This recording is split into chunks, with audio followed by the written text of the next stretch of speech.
Channel को subscribe करें, like करें, शेयर करें और घंटी अवश्य दबाएं। सभी भाइयों को जय श्री राधे, जय श्री कृष्णा। तो आ जाइए दोस्तों, आज का टॉपिक है इस संसार में दो ही मूर्ख हैं, इस संसार में दो ही यात्री हैं, इस संसार में दो ही गंवार हैं और इस संसार में दो ही गरीब हैं। बहुत ही ज्ञानवर्धक और मार्मिक टॉपिक है दोस्तों। हम इस टॉपिक को एक कहानी के माध्यम से समझेंगे। तो आ जाइए दोस्तों, गौर करते हैं। देखिए, एक नगर में एक सेठ रहता था। उस सेठ का एक बेटा था जो सूरत कमाने के लिए गया हुआ था, बाहर नौकरी करने के लिए गया हुआ था। उस सेठ के बेटे की एक बहू भी थी जो बहुत सुंदर थी। वह घर में अपने ससुर के साथ में यानी उस सेठ के साथ में अपना जीवन यापन कर रही थी। एक दिन दोस्तों, सेठ की बहू घड़ा लेकर के और पनिहारी का रूप रख करके और कुएं पर पानी भरने के लिए जाती है। तो वह जब कुएं के पास पहुंचती है तो उसने उस कुएं से अपनी गागर को भर लिया है और भरने के बाद में दोस्तों उस कुएं के पास रख लिया। दोस्तों, वह पनिहारी जल लेकर के अपने घर के लिए चलने ही वाली थी। तब तक क्या देखती है कि उस कुएं पर एक व्यक्ति आ जाता है। वह हाथ जोड़ करके उस पनिहारी से कहने लगा, मुझे बहुत ही जोर की प्यास लगी है, आप मुझे पानी पिला दें तो मेरा मन शांत हो जाएगा। पनिहारी ने दोस्तों उस व्यक्ति से कहा, पहले तुम ये बताओ कि तुम हो कौन। दोस्तों, वह व्यक्ति कहने लगा कि मैं यात्री हूँ। पनिहारी ने कहा कि इस संसार में यात्री तो केवल दो ही हैं, फिर तुम तीसरे यात्री कहाँ से आ गए। दोस्तों, उस व्यक्ति ने मन में विचार किया कि अब मुझे पानी नहीं मिलेगा, इसलिए वह कुएं से उठ करके और दूर जा कर के बैठ गया। तब तक दूसरा व्यक्ति आ जाता है और कहने लगता है कि मुझे बहुत तेज प्यास लगी है, यदि आप मुझे पानी पिला दे तो मेरा मन शांत हो जाएगा। दोस्तों, वह पनिहारी उस दूसरे व्यक्ति से भी वही पूछती है और कहने लगती है, पहले तुम ये बताओ तुम कौन हो। दूसरा व्यक्ति दोस्तों कहने लगा कि मैं गंवार हूँ। दोस्तों, पनिहारी कहने लगी, इस संसार में गंवार तो केवल दो ही हैं, फिर तुम तीसरे गंवार कहाँ से आ गए। पनिहारी की बात सुनकर के वह दूसरा व्यक्ति भी दोस्तों उस कुएं के पास से उठ कर के और दूर जा कर के बैठ जाता है। तब तक दोस्तों तीसरा व्यक्ति पहुँचता है उसी कुएं के पास में और उस पनिहारी से कहने लगता है, मुझे बहुत ही तेज प्यास लगी है, यदि आप मुझे पानी पिला दो तो मेरा मन शांत हो जाएगा। पनिहारी कहने लगी, पहले तुम ये बताओ तुम हो कौन। उस तीसरे व्यक्ति ने कहा, मैं एक गरीब हूँ।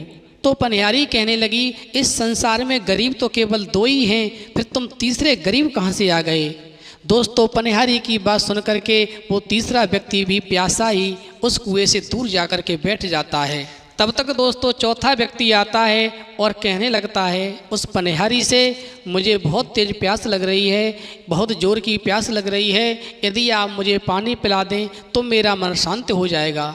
दोस्तों, पनिहारी उस चौथे व्यक्ति से भी वही प्रश्न करती है और कहती है, पहले ये बताओ तुम कौन हो। दोस्तों, चौथा व्यक्ति कहने लगता है, मैं मूर्ख हूँ। पनिहारी ने उस व्यक्ति की बात सुन करके कहा, इस संसार में मूर्ख तो केवल दो ही हैं, फिर तुम तीसरे मूर्ख कहाँ से आ गए। अब वह चारों व्यक्ति कुएं के पास से दूर जा कर के दोस्तों बैठ जाते हैं और मन में विचार करने लगते हैं कि अब पानी तो नहीं मिलेगा, इसलिए हमें यहाँ से आगे बढ़ जाना चाहिए। जैसे ही वह चारों व्यक्ति आगे बढ़ने के लिए तैयार होते हैं, तैसे ही वह पनिहारी कहने लगी है, आप मेरे घर पर चलें, थोड़ी दूरी पर मेरा घर है, वहाँ पर चल के मैं आप चारों को पानी पिलाऊंगी, फिर पानी पीने के बाद वहाँ से आप आगे चले जाना जहाँ भी आपको जाना है। दोस्तों, उस पनिहारी ने मन में विचार किया कि प्यासे को पानी पिलाना तो एक पुण्य का काम होता है। दोस्तों, बात ये नहीं थी कि वह पनिहारी चारों व्यक्तियों को पानी पिलाना नहीं चाह रही थी। बात ये थी कि उसके पास में ऐसा पात्र कोई नहीं था जिससे वह उन चारों व्यक्तियों को पानी पिलाती, और उधर उसके शरीर पर वस्त्र भी ठीक अवस्था में नहीं थे, इसलिए वह पनिहारी मन में संकोच कर रही थी और उसने मन में विचार किया, मैं इन चारों को अपने घर पे ले जा कर के पानी पिलाऊंगी, क्योंकि पानी पिलाना प्यासे को बहुत ही पुण्य का काम होता है। दोस्तों, पनिहारी की बात सुनकर के जब वो चारों व्यक्ति उस पनिहारी के घर पर पहुंच जाते हैं, पनिहारी एक पात्र में पानी लेकर के आती है और उन चारों व्यक्तियों को दोस्तों पानी पिलाते हुए उस पनिहारी का ससुर यानी वो सेठ देख लेता है और मन में ये विचार करने लगता है, उसके मन में पाप जग जाता है और वह मन में सोचता है कि मेरा बेटा बाहर प्रदेश में नौकरी करने के लिए गया हुआ है और उसकी अनुपस्थिति में यहाँ पर गैर मर्दों को बुला कर के और घर में शरण दे रही है और उनको पानी पिला रही है, उनकी सेवा कर रही है, जो गलत है। दोस्तों वह सेठ जो था वहाँ से उठा और सीधा राजा के पास पहुँचा और राजा से जा कर के उसने सारी बात कही और राजा से कहा, हे राजन, मेरे पुत्र की जो बहू है उसका चलन ठीक नहीं लगता है मुझे। मेरा बेटा परदेश गया हुआ है, लेकिन मेरे बेटे की अनुपस्थिति में वह मेरे बेटे की बहू जो है गैर मर्दों को घर पर बुलाती है, उनको शरण देती है और उनकी सेवा करती है, उसको सजा अवश्य मिलनी चाहिए। दोस्तों सेठ की बात सुन करके राजा ने उस पनिहारी के पास में सूचना भिजवाई। वह तुरंत ही आकर के राजा के सामने पेश हो। जब ये सूचना उस पनिहारी के पास पहुंची है कि उसे राजा ने बुलाया है, तो उस पनिहारी ने भी राजा के लिए एक सूचना भिजवाई और कहा, उस राजा से ये पूछ करके आओ राजा ने मुझे किस रूप में बुलाया है, बेटी के रूप में बुलाया है या बहू के रूप में बुलाया है या अन्य किसी और रूप में मुझे बुलाया है। दोस्तों राजा को जब ये सूचना वापस दी गई तो राजा ने पालकी भेजी और कहा, इस पालकी में बिठा करके उसे लेकर के आओ, उसे यहाँ पर एक बहू के रूप में बुलाया गया है। जब दोस्तों वो पनिहारी उस पालकी में बैठ करके राजा के दरबार में आई और राजा के सामने जब पेश होती है वह पनिहारी, तो राजा उस पनिहारी को देख करके कहने लगा, तुम एक बात बताओ, जब तुम्हारा पति घर पर नहीं है फिर तुम गैर मर्दों को अपने घर में क्यों बुलाती हो और क्यों उनकी सेवा करती हो, तुम्हें सजा मिलेगी। राजा की बात सुनकर के वह पनिहारी कहने लगी, हे राजन, इसमें मेरा कोई दोष नहीं है, मैं तो केवल कुएं पर जल भरने के लिए गई थी। उस कुएं पर ये प्यासे चारों व्यक्ति पानी पीने के लिए आए थे।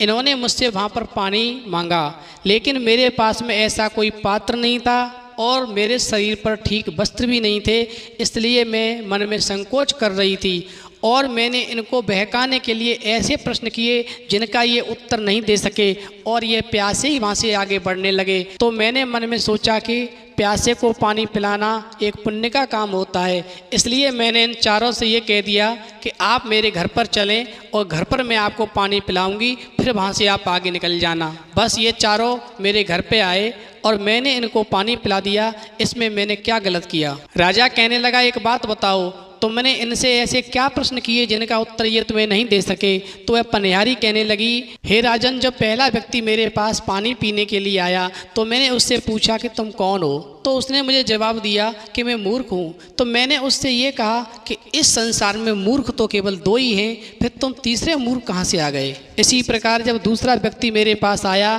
तो मैंने उससे पूछा तुम कौन हो, तो उसने कहा मैं यात्री हूँ। तो मैंने उससे ये कहा कि यात्री तो इस संसार में दो ही हैं, फिर तुम तीसरे यात्री कहाँ से आ गए। इसी प्रकार जब तीसरा व्यक्ति मेरे पास आया तो मैंने उससे कहा कि तुम कौन हो, तो उसने मुझसे कहा कि मैं गंवार हूँ। तो मैंने उससे ये कहा कि इस संसार में गंवार तो केवल दो ही हैं, फिर तुम तीसरे गंवार कहाँ से आ गए। इसी प्रकार हे राजन, चौथा व्यक्ति जब मेरे पास आया तो मैंने उससे भी यही पूछा कि तुम कौन हो, तो उसने मुझसे कहा कि मैं गरीब हूँ। तो मैंने उससे कहा कि इस संसार में गरीब तो केवल दो ही हैं, फिर तुम तीसरे गरीब कहाँ से आ गए। और ये मेरे प्रश्नों का उत्तर नहीं दे सके और वहाँ से ये प्यासे ही आगे जाने लगे। इसलिए मैं इनको घर पे लेकर के आई और मैंने इनको पानी पिलाया, क्योंकि वहाँ पर मेरे पास में ऐसा कोई पात्र नहीं था राजन जिससे मैं इनको पानी पिला सकती थी और मेरे शरीर पर ठीक वस्त्र भी नहीं थे, इसलिए मैं मन में संकोच भी कर रही थी। पनिहारी की बात सुनकर के राजा एकदम से भौचक्का रह गया, क्योंकि उसकी समझ में भी इन प्रश्नों के उत्तर नहीं आ रहे थे। तो राजा कहने लगा, अब पनिहारी इन प्रश्नों के उत्तर तुम ही बताओ।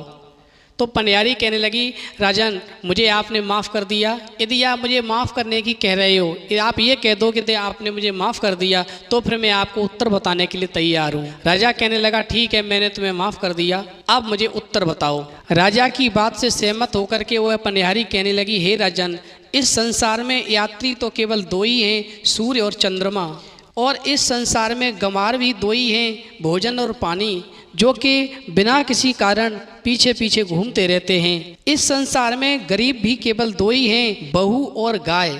इन तीन प्रश्नों का उत्तर तो दे दिया और जब चौथे का नंबर आया तो वो पनिहारी दोस्तों शांत हो गई।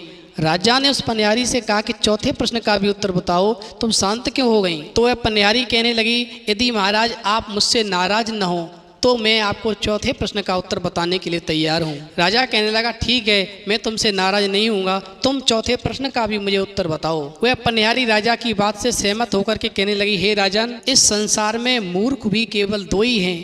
पहले मूर्ख मेरे ससुर हैं, जिन्होंने मुझसे कुछ भी नहीं पूछा और मेरे चरित्र पर सीधा धब्बा लगा करके आपसे इन्होंने शिकायत की। इन्होंने अपने कुल की लोक लाज को तार तार कर दिया। दूसरे मूर्ख राजा हैं, जिन्होंने बिना कुछ जाने मेरे बारे में और इस सभा के बीच में मुझे जबरदस्ती बुला करके यहाँ पेश करवा दिया। पहले तो पनिहारी की बात सुन करके उस राजा को बहुत क्रोध आया। फिर जब उसने ध्यान से सोचा तो उसने मन में विचार किया, वास्तव में ये पनिहारी बात तो सही कह रही है। बिना किसी के बारे में जाने दरबार में किसी को सबके सामने इस प्रकार से बेइज्जत करना ठीक नहीं होता है। उस राजा ने अपनी गलती का पश्चाताप किया और दोस्तों उस पनिहारी का सम्मान किया। दोस्तों, इस कहानी से हमें ये शिक्षा मिलती है कि यदि कोई भी प्यासा व्यक्ति कहीं पर भी हमें मिल जाए तो हम उसे पानी अवश्य पिलाएं, और जब तक हम किसी के बारे में ठीक से नहीं जानते हैं तब तक उसके ऊपर कीचड़ उछलना ठीक नहीं होता है। हम किसी के साथ अच्छा नहीं कर सकें तो किसी के साथ हमें बुरा भी नहीं सोचना चाहिए। इस वीडियो में इतना ही, फिर मिलेंगे एक नई वीडियो में नए टॉपिक के साथ। तब तक के लिए जय श्री राधे, जय श्री कृष्ण।